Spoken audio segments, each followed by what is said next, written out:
বাংলাদেশ মৌখিক শিক্ষক কল্যাণ কুড়িগ্রামের উলিপুর উপজেলা শাখার আয়োজনে আজ সকাল ১১টায় উলিপুর উপজেলা বাজারের বড় মসজিদ মোড়ে মানববন্ধন অনুষ্ঠিত হয়েছে।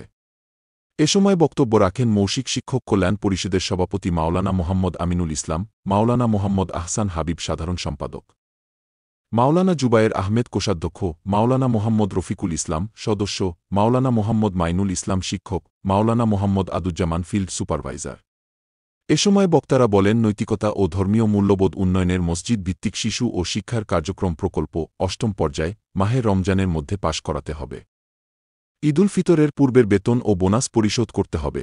শিক্ষকদের গ্রেডভুক্ত করে চাকুরি স্থায়ীকরণ করতে হবে।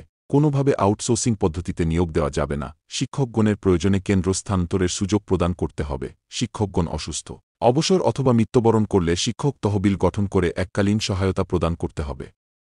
মানববন্ধন শেষে উলিপুর উপজেলা নির্বাহী অফিসার বরাবর স্মারকলিপি প্রদান করেন। ভিডিও পাঠিয়েছেন রুহুল আমিন রুকু, জেলা প্রতিনিধি, কুড়িগ্রাম।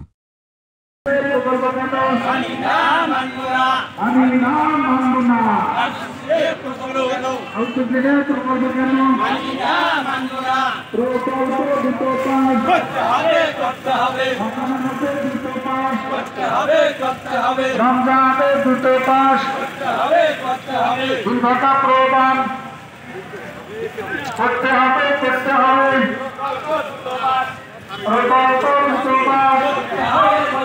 করতে হবে প্রকল্প করতে হবে প্রকল্প দুটো পাস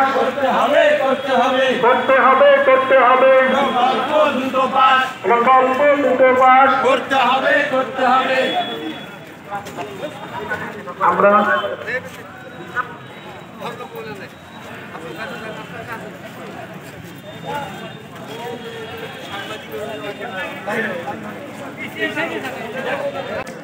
মসজিদ ভিত্তিক শিশু ও গণশিক্ষা কার্যক্রম ইসলামিক ফাউন্ডেশন কর্তৃক আয়োজিত 1993 সাল থেকে অদ্যাবধি পর্যন্ত ৭ম বার পেরিয়ে আজ ৮ম বারে পদার্পণ করতেছে।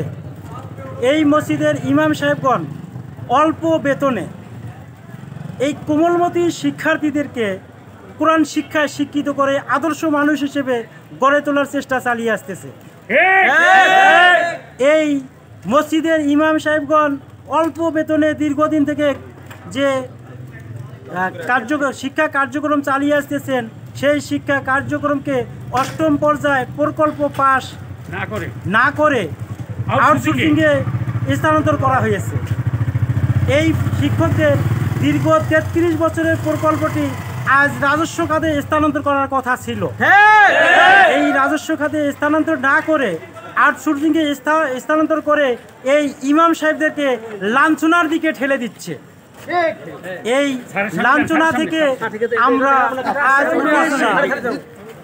লাঞ্ছনা থেকে উঠে এসে আমরা সরকার মহোদয়ের কাছে, এই অন্তর্বর্তীকালীন সরকার মহোদয়ের কাছে আমরা আকুল আবেদন জানাচ্ছি, যে কোনো কুচক্রী মহলের চক্রান্ত নস্যাৎ করে এই প্রকল্পটিকে রাজস্ব খাতে স্থানান্তর করে এই শিক্ষকরা দীর্ঘদিন থেকে মসজিদে তাদের কোরআন এবং হাদিসের আলোকে সন্ত্রাস জঙ্গিবাদের বিরুদ্ধে আলোচনা করে, বাল্যবিবাহের বিপক্ষে আলোচনা করে। রিসেন্টলি কয়েকদিন আগে যে E+ ক্যাপসুল খাওয়ানো হলো, এই কার্যক্রমগুলোও আমাদের ইমাম সাহেবগণ পরিচালনা করেন। মেহরাবে বসে থেকে এরা আমরা প্রচার করি এবং সন্ত্রাস জঙ্গিবাদের বিরুদ্ধে কোরআন এবং হাদিসের আলোকে অভিভাবকদের সচেতনের মাধ্যমে সন্ত্রাস জঙ্গিবাদের বিরুদ্ধে আমরা রুখে দাঁড়াই। আমরা সরকারকে সহযোগিতা করার জন্য প্রতি রমজান মাসে আমরা সাধারণ জনগণের কাছ থেকে, ধনঢ্যবান ব্যক্তিদের কাছ থেকে যাকাত আদায় করে গরিবদের মধ্যে বিতরণ করার চেষ্টা করি ইনশাআল্লাহ। সরকারকে এই কাজটা আমরা পুরোপুরিভাবে সহযোগিতা করি। আর সরকারের সমস্ত ধর্মীয় কাজগুলো সহযোগিতা করার পরও এই ইমাম সাহেবরা আজ কেন লাঞ্ছিত হবে? এই শিক্ষকগণ দীর্ঘ ৩ মাস থেকে বেতন পাচ্ছে না। দুঃখের বিষয়, আফসোসের বিষয়, এই যে সামনে একটি ঈদ, যে 11টি মাসের মধ্যে সর্বোত্তম মাস হচ্ছে রমজান মাস। রমজান মাসটিতে কোনো শিক্ষক আজ বেতন পাচ্ছে না। এই রমজান মাস শেষে এই শিক্ষকগণ তাদের পরিবারের জন্য বাচ্চাদের জন্য একটু আহার তুলে দিবে, একটু ভালো মন্দ কিনে খাওয়াবে, একটু নতুন কাপড় চোপড় দিবে, এই শিক্ষকরা, এই ইমাম সাহেবরা আজ তারা পারতেছে না। আমি সরকার মহোদয়ের কাছে আকুল আবেদন জানাচ্ছি, দ্রুত এই প্রকল্পটি পাশ করে ঈদের পূর্বে ঈদ বোনাস এবং কমপক্ষে 1 মাসের বেতন সহ এই ইমাম সাহেবের হাতে তুলে দেওয়ার জন্য আমি আজ যে কুচক্রী মহলের সিদ্ধান্তে সরকার মহোদয় আজ যে ভুল সিদ্ধান্তের দিকে যাচ্ছে, এই সিদ্ধান্ত কুচক্রী মহল যাচ্ছে, সরকার আজ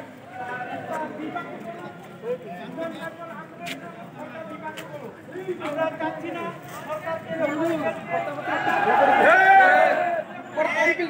যদি একটা কমপ্লেইন হয় আপনাদের ভাই যা তো যা। আরে বাবা থাকো রে বাবা, ঠিক আছে বাবা থাকো। আপনি জানতো, আপনি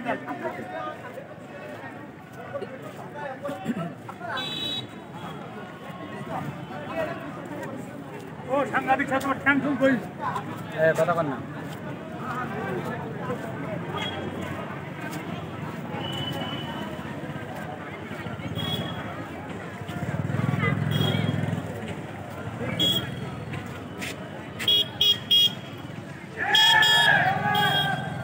আপনারা মানববন্ধনে আসছেন কেন? কি সমস্যা একটু বলেন। ইসলামিক ফাউন্ডেশন হ্যাঁ, স্থায়ীকরণ করার জন্য। বেতন ভাতা পান নাই? না, বেতন ভাতা পাই 3 মাস সাথে আমার বেতন ভাতা পাই না। এখন বেতন ভাতার দাবিতে এখানে মানববন্ধন হ্যাঁ, এবং হ্যাঁ। বিক্ষোভ কর্মসূচি পালন হ্যাঁ। করতেছেন। বেতন ভাতা শুধু দাবি না তো, আমাদের প্রকল্প আউটসোর্সিং আমরা বন্ধ করব। আউটসোর্সিং এ রাখছে, এটা আমরা মানবো না। আমরা রাজস্ব চাই। হ্যাঁ। আগে রাজস্ব ছিল, এখন আবার আপনার নাম কি? মোসাম্মদ শাহিদা বেগম। এখানে কেন? আমাদের 3 মাস থেকে বেতন ভাতা কোনো কিছু নাই, তারপর ফির প্রকল্প ফিরেছে। আউটসোর্সিং আমরা করব না, আমরা রাজস্ব খাতে যাই। ইসলামিক ফাউন্ডেশনের? জি, ইসলামিক ফাউন্ডেশন, উলিপুর কুড়িগ্রাম। বেতন নাই, ভাতা নাই, কোনো কিছু নাই আমাদের। ঠিক আছে, আমরা এটা কর্তৃপক্ষকে নজরে দেখাবো। আমরা জেলা সাংবাদিক রুহুল আমিন রুকু, বিভিন্ন গণমাধ্যমে প্রকাশ করা হবে ইনশাল্লাহ। এত কষ্ট করে চলাফেরা করি, আমরা আউটসোর্সিং প্রকল্প মানি না। প্রকল্প আমরা মানি না। আমাদের 3 মাস থেকে বেতন নাই, বোনাস নাই, আমরা এটা মানি না। আমরা কমপক্ষে বোনাস আর 1 মাসের বেতন চাই। আউট হয়, ওটা আমরা মানবো না, ওটা আমরা চাই না। ঠিক আছে। আর রাজস্ব খাতে, আমাদের প্রকল্পের জন্য রাজস্ব খাতে চাই, এটা আমরা চাই, এটা আমাদের দাবি। আমাদের এই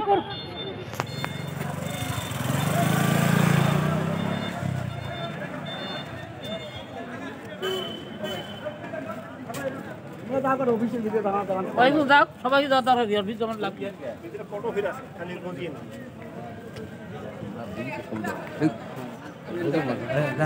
অতুলে লোক যাওয়ার দরকার আছে ওখানে দেওয়ানি।